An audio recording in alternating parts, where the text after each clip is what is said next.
బాబాయ్ వాళ్ళు చచ్చిపోయి అనుకుని పోయినాట ముసైతాను చచ్చిన నీళ్ళు పోయినాకు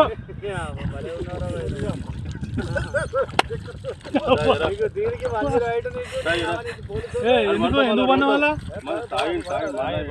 కాయ పండుకున్నా ఎందుకు అనుకున్న వాళ్ళ ఈ చల్లదనానికి ఎండకు చేయలేక కన్నీకి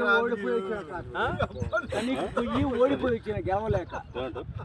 ఏం చేసావు 10 రోజుల నుంచి గణేట్ చేత నాతో గట్టించి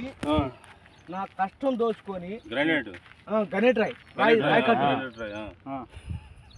నాకు అంటే డబ్బులు ఇచ్చారు కానీ క్షమ